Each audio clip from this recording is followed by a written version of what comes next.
Hello, welcome everyone. African violet decapitation. Sounds scary, doesn't it? So I thought when I started growing my new collection last year. As a novice grower, I've been learning a lot about African violet care, and in this episode I will show you what I've learned and how I treat my plants that have grown long neck and how I rejuvenate them by decapitation. Here we have two miniature varieties. One is Jolly Jubilee by Hortense Pittman, and another one is a vintage variety by Folkman called Pinky. And I got both of these last year from Violet Barn, and they've grown quite a bit since then. And we also have here a semi-miniature trailer called Rob's Gundaroo by Ralph Robinson, and it has grown long necks as well. So I will be performing the same procedure on this plant. And in comparison here, I also prepared two young plants so we can see the difference between the older plant that has developed a long neck and a younger plant.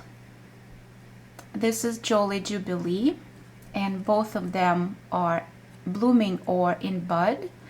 So the younger plant here has about 2 or 3 rows of leaves, and it is blooming nicely with a large size healthy blooms.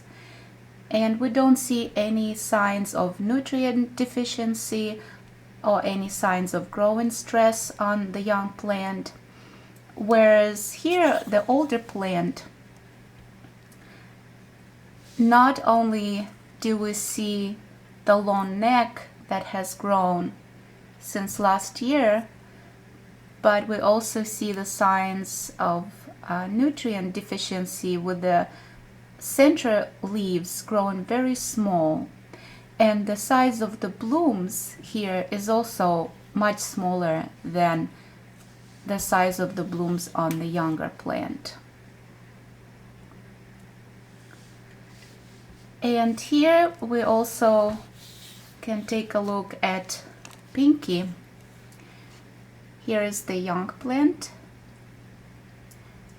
with 3 rows of leaves, and the leaves look healthy and so do the blooms. This is the first blooming cycle.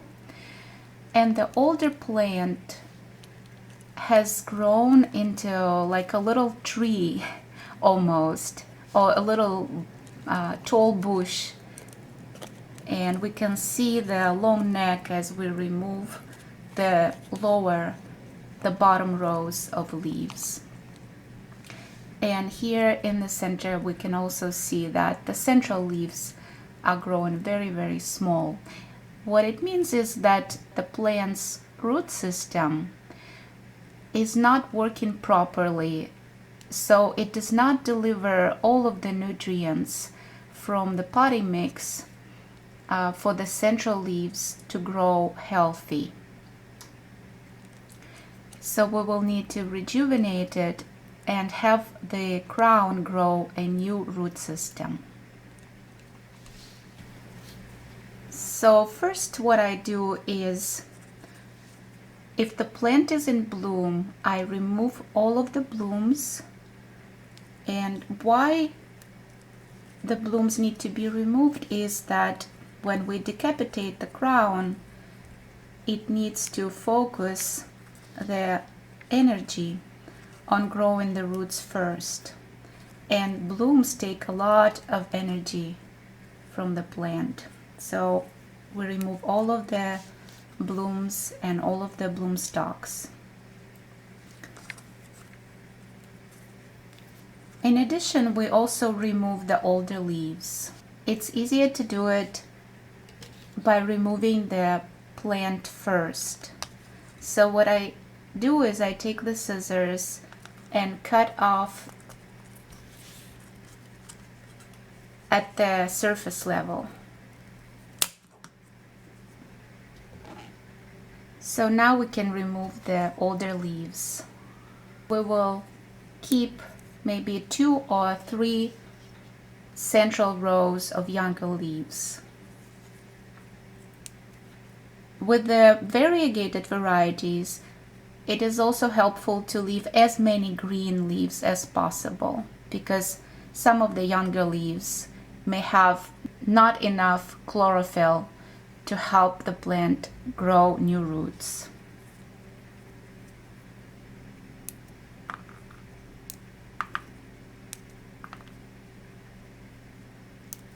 So I will leave this many leaves on this particular crown. Here, if we see any dry skin, we can remove it either with our nails, or we can use an instrument like an X-Acto knife to clean up. And I use the dull side of the X-Acto knife to help clean up the dry skin from the stem, so that the roots start growing from the healthy tissue of the main stem. And now, using a hard surface, we will be making a straight cut at this level here, about 1 inch away from the bottom row of leaves.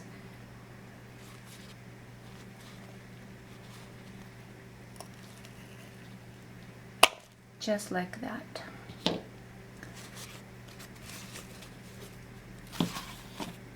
So it looks nice and clean, and we will put it aside to dry.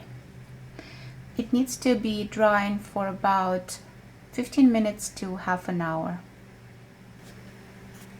And we will repeat the same procedure with Pinky. Upon closer inspection, we also see that it has grown a large sucker here on the side. So we will pot the sucker as well. Again, we will find the spot here at the very bottom and cut it off at the surface level like that. And now let's take a look what's happening with this plant here. So you see how it has grown side crown, which is a whole separate plant. It can be a separate plant if we pot it up and let it grow its own roots. So let's clean this one up first. So here we see that the leaves were growing outwards, and the leaves that were growing inwards, they dried out because they didn't have enough light to grow. So we will remove as many leaves as possible, leaving 2 or 3 rows of healthy leaves at the center. So I don't want to remove too many leaves, and right now the plant doesn't look symmetrical. It looks a little crooked, but once the central leaves and the new leaves start growing, it should grow symmetrically. So we will make a straight cut at about 1 inch away from the bottom leaves. And I clean the X-Acto knife every time.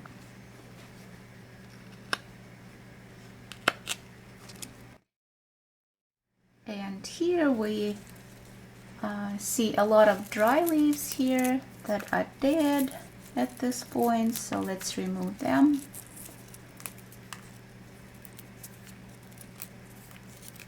And then we see that the plant was growing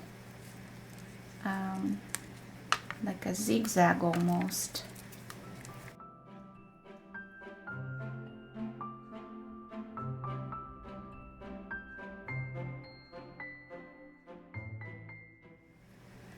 So you see how long the main stem of this plant was, and it grew not straight but in a crooked way. So it's definitely a time to rejuvenate it and to make the cut somewhere here, but let's see first if I need to remove any additional leaves. And the younger leaves are good for propagation, so I will keep a couple of these here. They look nice and shiny and healthy, so I will propagate the new plants from those two leaves. So this should be good to go. So now we will clean the surface of the neck up a little bit with the dull side of the X-Acto knife, not the sharp side, because I don't want to scar it too much. We just need to remove the remaining parts of the old leaves from the stem, just like that. And then also make a straight cut, and this is a good place. You can even see like there is a little indentation here, so we will make a cut somewhere here. And let's take a look.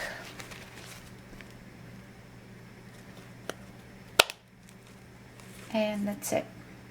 So now it's ready for drying up. And finally, let's take a look at Rob's Gundaro.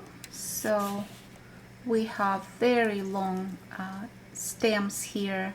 This is a semi-miniature trailer variety. So we will cut it off like that at first.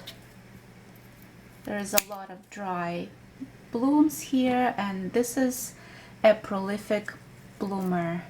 So we will be removing the blooms and the leaves.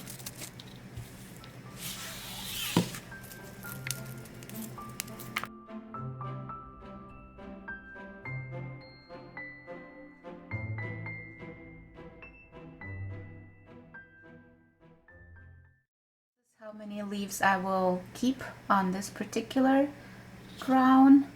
Here, this is where I cut it up, and it will be drying. And in the meantime, I will show you the remaining 3 crowns here.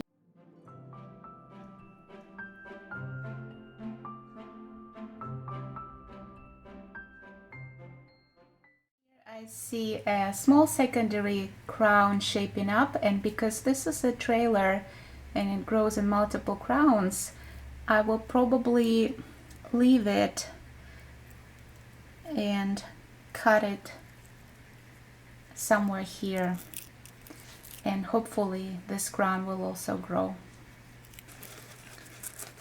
So somewhere here, just like that. And I will put it aside to dry, and now we'll take care of the remaining long necks here. So I will do the same procedure with this one and with this one. And we got 2 crowns of Pinky, one from the main plant and another one from the sucker. Then we have 1 crown of Jolly Jubilee and 4 crowns of Rob's Gundaro.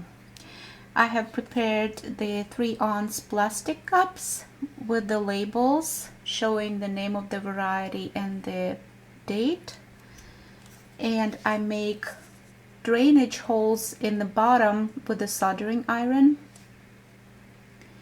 For the potting mix, I use the recipe with Promix BX and Perlite at about 50-50, and I will include a prompt here to the video showing the potting mix recipe that I'm using.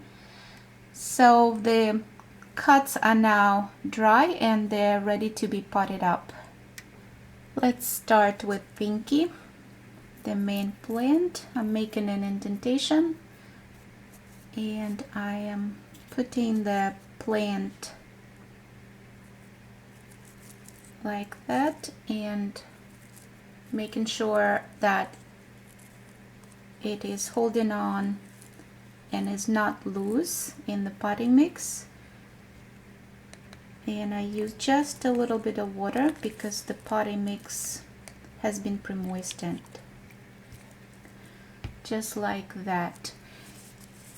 This will go into a propagated dome or a mini greenhouse, or you can simply use a plastic bag like this one. It's a quart size plastic bag that has a zipper seal, and so I'll show you how I do it.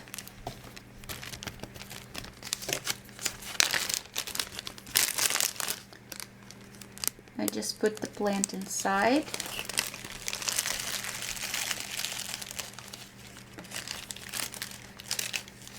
To make sure that it does not get out of the pot, because it's just been potted up, so it doesn't have the roots yet. And I've seen people blow the air inside of the pot, or you can simply seal it like that. And I will put it under the lights in my growing room. And let's pot up the rest of the plants. Next comes the sucker, the baby of Pinky.